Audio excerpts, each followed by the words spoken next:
Welcome back, everyone. We're diving deep today into the case of Dana Sue Gray. Dana Sue Gray. Yeah, she's the woman from Canyon Lake, California, Okay. became a serial killer back in '94.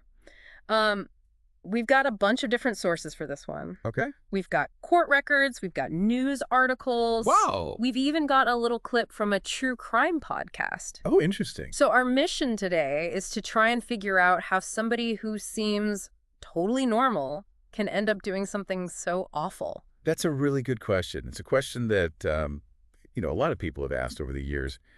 It's fascinating and also kind of scary, right? Yeah, absolutely.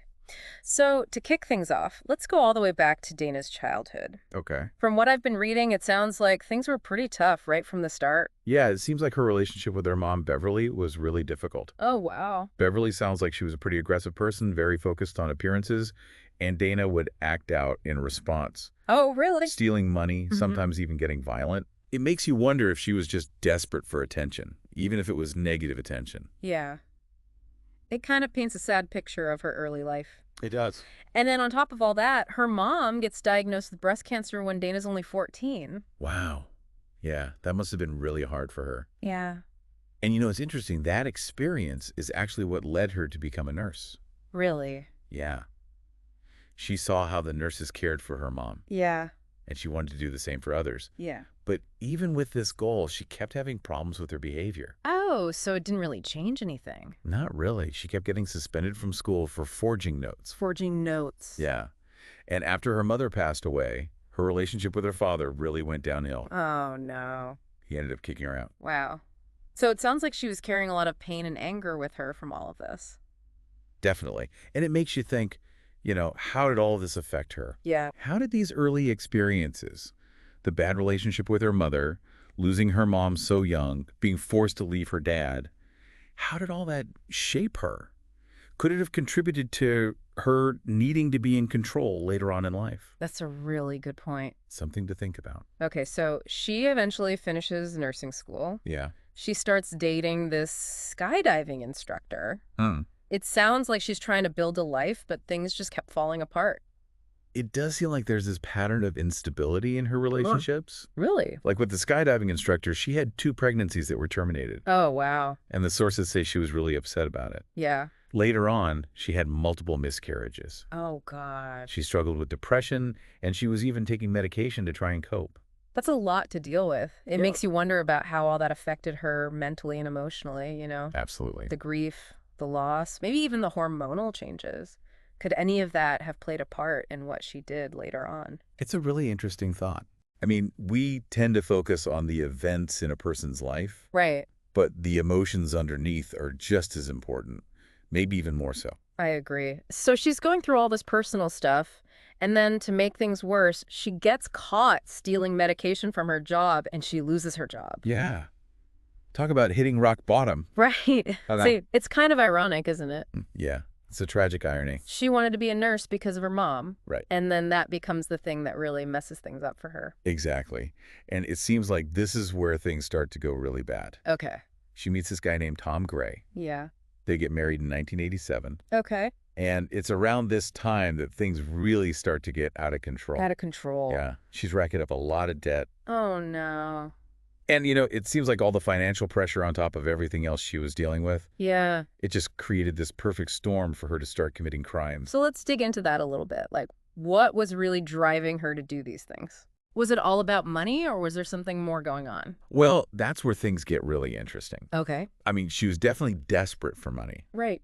But I think we also need to look at her psychology. Mm. Was she getting some kind of power or control out of doing this? Mhm. Was it like a twisted way of feeling good about herself, stealing and spending money? That's kind of a scary thought. Yeah. But it makes you wonder, right? Was she just trying to keep up a certain lifestyle, or was there something darker going on? Exactly.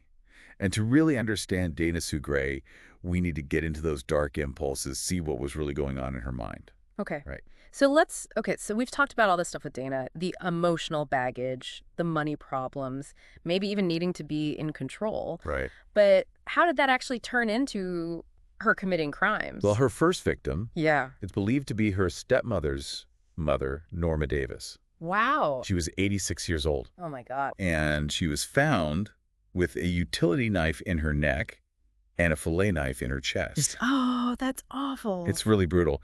And while Dana was never actually charged with that murder, there's a lot of evidence that suggests she was involved. Okay, so that's pretty intense. Especially considering it was somebody connected to her family. Do we think that was just a crime of opportunity? Hard to say for sure, Yeah. but the timing is definitely suspicious. It happened just days after she tried to meet with her husband, who she was separated from at the time. Mm. But without more solid proof, it's tough to say for sure. Yeah. But what we do know is that from this point on, the violence definitely escalated. Right, because then we have June Roberts, June Roberts, yeah. a 66-year-old woman who lived in the same gated community as Dana. Right. And with this one, there's no doubt Dana was involved. No doubt at all. And this is where we start to see a pattern. Okay. Dana went to Robert's house pretending she wanted to borrow a book. Oh. So she used that nice gesture to get inside the house. Once she was in, she unplugged the phone, strangled Roberts with the phone cord, Oh, wow. and stole her credit cards. And get this. Yeah. Within an hour, she's out shopping in Temecula using those stolen cards. It's almost like the excitement of killing and the excitement of spending were connected for her somehow. That's an interesting observation. It definitely seems like she wasn't feeling guilty at all. Yeah. And she was all about getting what she wanted right away. Right. It's like the shopping was a reward Yeah. for what she did. Yeah. Like a way to just completely forget about the reality of what she had done. Then, not even 2 weeks later, she does it again. Yeah. This time, it's 87-year-old Dora Beebe. Right, another woman in her community. Same community. This time she used a different trick. She pretended to need directions Oh, wow. and then used that to get into Beebe's house. Oh, no. But the end result was the same. Brutal murder, stolen credit cards, and then more shopping, all within an hour. It's like this horrible cycle of violence and spending. It's scary how planned out it all seems. Right. This wasn't just something she did in the moment. She was going out, finding these women, coming up with ways to trick them. It's chilling. Yeah, It's like she was living two completely different lives. it is. To everyone else, she was a wife, a Yeah. nurse, a normal person. Right. But underneath all that, there was this dark side, this predator, Yeah.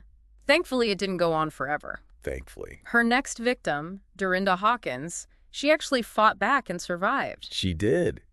Hawkins worked at an antique store, and Dana went in there pretending to be interested in a picture frame. Oh, wow. She made up this whole story about her dead mother Oh, God. to get Hawkins to feel sorry for her. And once again, she tried to strangle her with a phone cord. Oh, no. But this time, Hawkins fought back. Yeah. And they gave the police a really important clue, a description of the attacker. So with that description and the credit card stuff, things are starting to come together for the investigators, right? Absolutely. Detective Joseph Greco. He was leading the investigation. And at first, he actually suspected Dana's stepmother, Jerry Armbrust. Really? Yeah, because of the connection to the first victim, Norma Davis. Right. But then something interesting happened.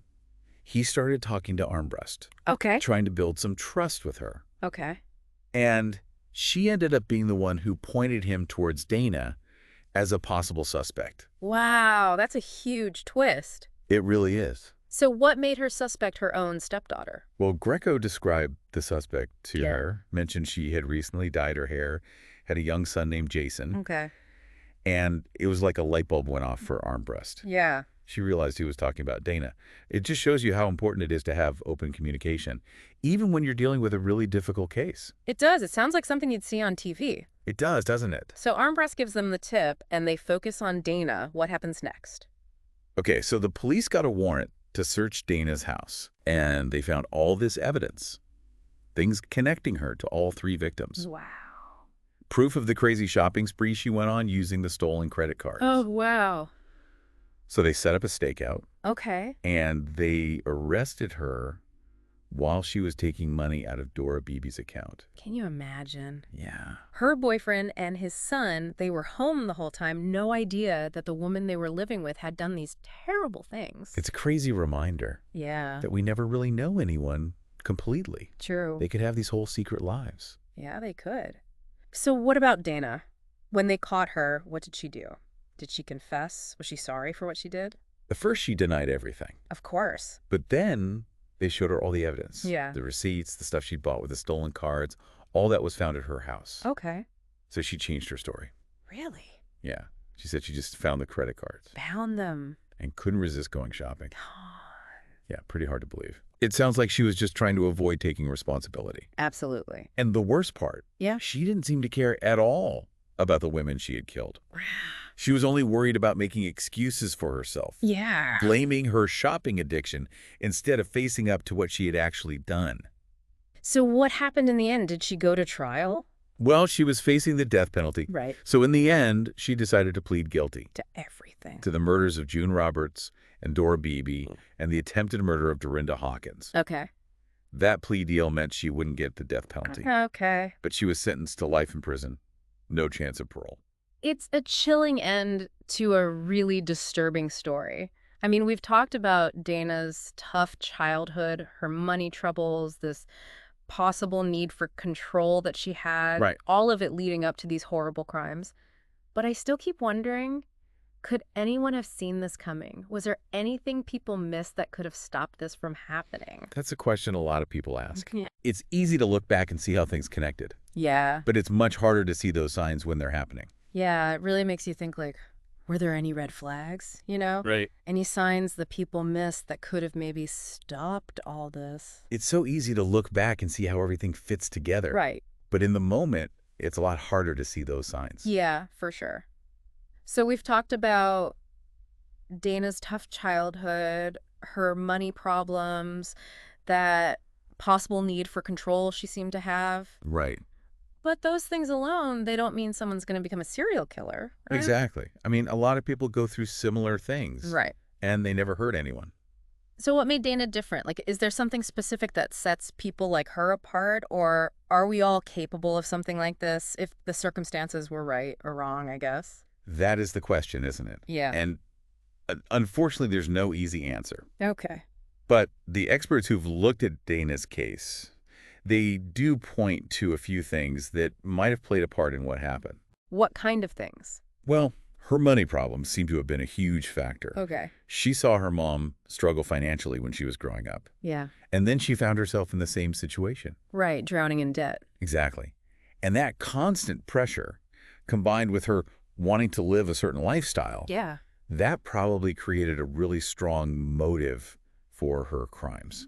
It's almost like wanting all that stuff became more important than anything else. Right. Like Yeah. she lost her sense of empathy. Totally. And we can't forget about that control aspect either. Okay. The need for control. Yeah, committing these crimes might have given her a sense of power over these vulnerable women, something she might not have felt in other parts of her life. Right. You know, taking a life, stealing, spending all that money. Yeah. It could have been a twisted way for her to feel like she was in charge. It's a scary thought, but it does make sense. Yeah. And the fact that she was a nurse on top of it all, Oh, right. someone who's supposed to care for people, it just makes the whole thing even more complicated. It really does. It challenges our ideas about who could do something like this. For sure. Reminds us that darkness can hide anywhere, even in people who seem totally normal. It's true. So do you think her coworkers or bosses, could they have noticed anything? Was there any way to stop her? It's hard to say. It's Yeah. easy to look back and see the warning signs. Right. But when you're in the middle of it, it's a lot harder to tell what's really going on. That's true. Makes you wonder if there are like little clues we just don't see. Maybe. Like something about a person that shows their true nature. There's a whole field of study dedicated to figuring out what makes criminals tick. Oh, wow. Researchers are always trying to find patterns, Yeah. little hints that could help us identify people who might be dangerous. It makes sense. But the thing is, people are complicated. Right. There's no magic formula for predicting who's going to snap.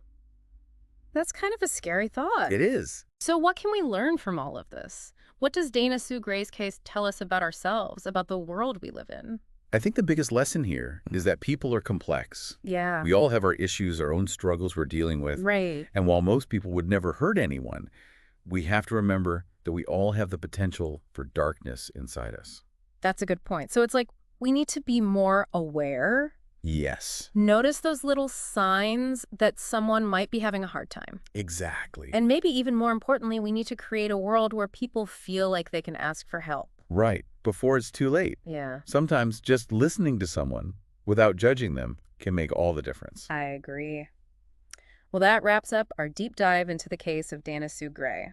We've talked about her past, the awful things she did, and all the different factors that might have led her down this dark path. A fascinating case. Yeah. And if this has got you thinking, I'd encourage you to look into the psychology of these seemingly normal people who commit these horrible acts. It's worth exploring how society, money problems, even little choices we make can push someone towards darkness. Absolutely. Thanks for joining us on this journey into the human mind. And until next time, keep those minds curious and keep thinking critically.